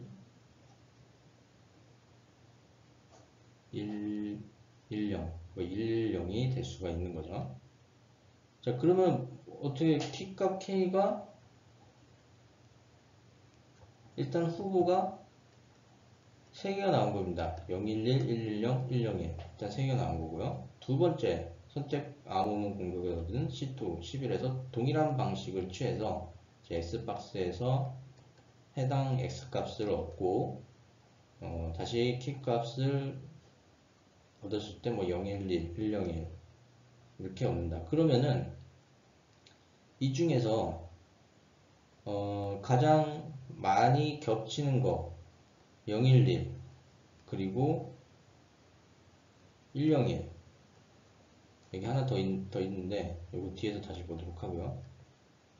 이 두 개니까 키는 011이거나 101일 수 있다라고 판단해 볼 수가 있는 거죠. 키 후부분이 두 개로 감소하는 겁니다. 만약에 그리고 키 이 둘 중에 또 공통적으로 마지막 비트가 1이기 때문에 적어도 키의 세 번째 비트는 1이라는 추가적인 정보도 얻을 수 있다는 겁니다. 그 조사해야 되는 키의 길이가 이 두 비트만으로, 원래는 세 비트짜리를 조사했었어야 되는데 두 비트만 조사하는 것으로 전사 공격을 시도하더라도 두 비트만 조사하는 것으로 바뀌어서 시도 횟수가 훨씬 더 줄어들 수가 있다는 점이죠. 자, 그림 통해서 다시 한번 살펴보도록 하죠. 자, 이분은 공개된 X박스 테이블을 알고 있다라고 가정을 했습니다. 그리고 선택 암호문 공격을 통해서 C1 00일 때 형문 P1이 010이다 라는 것을 확인했다. 그리고 두 번째, 암호문이 C2일 때 평문 P2가 011이다 라는 것을 확인했다 라고 했습니다. 자, 그래서 X1 011, 그 다음에 S박스 테이블을 참고해서 X1이 0, C1이 001 때 X1이 001 그리고 101 그리고 또 어디 있어? 111 이 세 개다 라고 했습니다. 그래서 S1이 001, 111 그 다음에 여기 나와 있지 않은 X1 101이 추가가 돼야겠죠? 자, 그래서 X1이 만약에 001인 경우 X1 001 익스클루시브와 P1 010 이 키 값이 되게 됩니다. 왜냐? P 익스클루시브와 K가 X이기 때문에 양변에 P를 익스클루시브화 해서 K는 X 익스클루시브와 P가 되기 때문이죠. 자, 그래서 001하고 010을 익스클루시브화 하게 되게 되면은 이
어, 011이 되죠. 011이 되죠. 그 다음에 111에 대해서 101이 되고 111 자, 010 이렇게 하게 되면은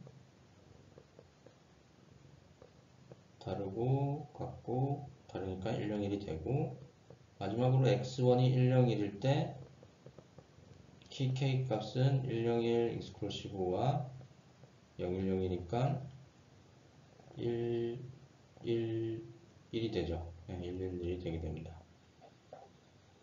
3개가 나오게 되고요. 자, 즉, 첫 번째 암호문 공격에서는 키에 대한 후보군으로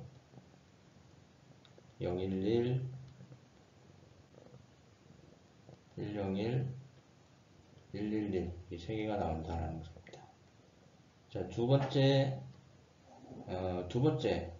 선택 암호문 공격에서 역시 이번엔 11이죠. C2가 11입니다. 자, 그러면은 여기서도 000 그리고 110 이번에는 두 가지 경우밖에 없네요. 네, 두 가지 방법밖에 없었네요.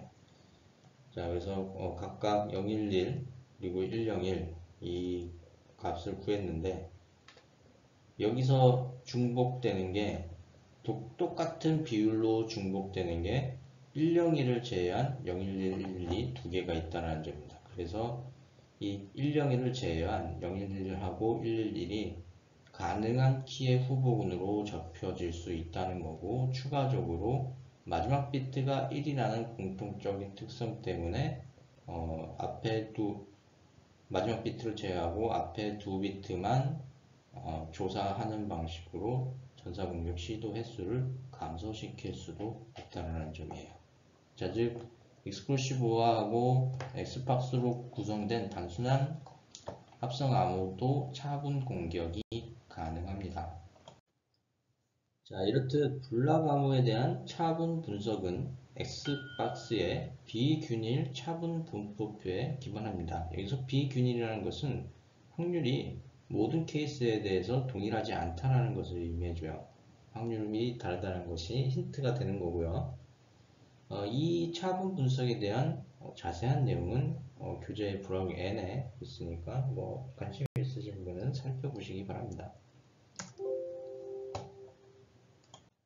다음으로 선형 분석을 통해서 블락 암호를 공격하는 방식을 살펴보도록 하죠. 선형 분석은 1993년 미츠루 마츠이에 의해서 소개됐습니다. 앞서 봤던 이 차분 분석 같은 경우 하나 빠진 얘기가 있는데, 차분 분석이 어쨌든 가능하다는 걸 봤는데, 사실상 현대 암호에서는 S박스 하나 그리고 익스클루시브 하나 이런 식으로 구성되어 있는 것이 아니기 때문에 실제로 차분 분석이 이루어지기는 굉장히 어렵습니다. 자, 선형 분석도 사실 비슷해요. 일단 단순한 거에서 단순한 형태에서 선형 분석이 이루어지는 것을 볼 텐데, 역시 현대 암호에서는 우리가 살펴봤던 예제보다 훨씬 더 복잡한 구조를 가지고 있기 때문에 실제로 선형 분석을 시도해서 성공하기에는 어렵다라고 할 수가 있습니다. 어쨌든 이 선형 분석은 기지평문 공격, 알려진 평문 공격입니다. 알려진 평문 공격을 기지평문 공격이라고도 얘기를 해요. 이것을 이용합니다. 차분 공격에서 선택 평문 공격을 하는 것과 대비됩니다. 알려진 평문 공격이 우리가 공격자 2부가 취할 수 있는 정보가 좀 더 제한적이다라고 했었죠. 알려진 평문 공격 잠깐 리뷰하자면, 앨리스가 암호화를 수행해서 밥에게 전달한 암호문이 좀 오랜 시간 또는 짧은 시간에도 상관이 없긴 하죠. 실제로 우연히 알려지게 되게 되면은 이분은 해당 암호문에 대한 평문과 암호문 쌍을 얻을 수 있다라는 것을 의미해 줍니다. 이렇게 알려진 평문 공격에 기반한 것이 선형 분석 방식이다라는 것에 대해서 염두에 두시기 바라고요. 앞서 차분 공격 방식에서 마지막에 봤던 거하고 비슷하게 익스클루시브화가 있고 연산이 키하고 수행되고, 그리고 X박스 3x3짜리 X박스가 있다라고 가정해 보도록 하죠. 여기서 3비트짜리 평문이 3비트짜리 P0부터 P2까지로 구성이 되고, 키도 3비트, 그리고 중간 결과 X2, X1, X0가 있고, 이것이 3x3짜리 X박스가 X박스 입력값으로 들어가서 암호문 C0로서 C2가 나오게 됩니다. 자, 얘를 다항식으로 X박스를 표현하면은 이런 식으로 또 표현할 수가 있어요. C0는 입력 X0하고 X1, 그리고 C1은 X0, X1, X2, 익스클루시브와 C2는 X1하고 X2, 익스클루시브와 한 것으로 표현해 보도록 하죠. 자, 이렇게 선형 관계로 표현한다라고 하게 되면은 C0, C1, C2 암호문을 얻고, 그리고 평문을 선택 평문 공격으로 알고 있는 상황에서 키 값을 얻을 수가 있습니다. 자, 단지 3비트로 이루어진 암호문을 평문상을 알고 있다라고 하게 되면은 키 값을 2부는 알 수 있다라는 거죠. 자, C0는 앞서 봤던 X박스 구조에 따라 가지고 P0, K0, P1, K1 그리고 C1은 C2는 다음과 같이 다항식으로 써줄 수가 있습니다. 이때 K1은 키값 첫 번째 키 비트 K1을 구하면 어떠냐? C0, C1, C2를 모두 더해요. 좀 긴데 다 이스쿠시브와 연산을 수행해 줍니다. 자, C0 이스쿠시브와 C1 이스쿠시브와 C2. 자, 이렇게 되면 어떻게 될까요? 자, P0 그냥 더하기로 하면 안 되겠죠? K0 P1 K1이 되고 그냥 위에서 할게요. 너무 길다. 자, 이거 더하게 되면 어떻게 될까요? P0 P0 사라지죠. 그리고 P1 P1 사라집니다. K0 K0 사라지고 K1 K1 사라지죠. 그리고 P2 P2 사라지고 K2 K2 사라집니다. 그리고 C2는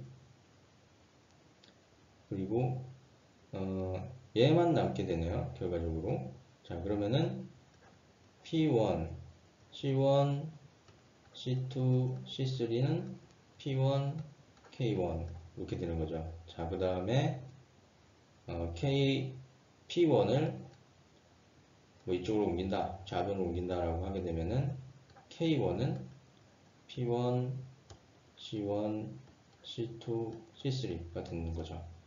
자, 그럼 키값 K1을 알기 위해서 2부가 알고 있는 평문의 첫 1번째 비트 그리고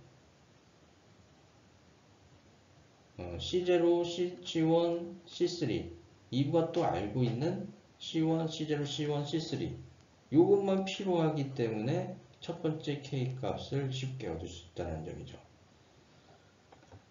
두 번째 키 K2는 C0하고 C1을 이스쿠시브와 연산해서 정리하면 다음과 같이 얻을 수가 있습니다. 그리고 0번째 키의 비트는 C1하고 C2를 이스쿠시브와 연산하면 얻을 수 있습니다. 자, 그래서 이 수식을 통해서 세 번의 알려진 평문 공격으로 K0, K1, K2의 값을 쉽게 알 수 있다는 점이죠.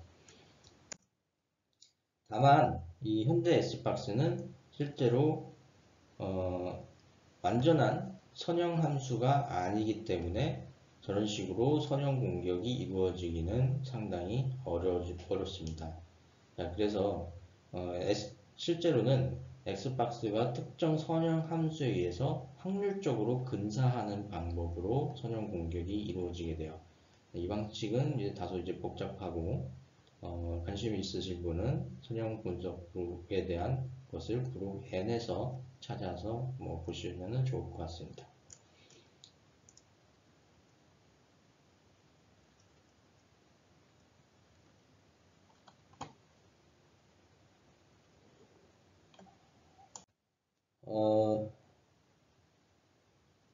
그 강의 영상은 일단 첫 번째 보강 강의 영상은 여기까지로 하고요. 나머지 장하고 뒤에 DS는 10월 8일 9일인가? 다음 주 월요일 강의에서 같이 진행하도록 하죠. 감사합니다.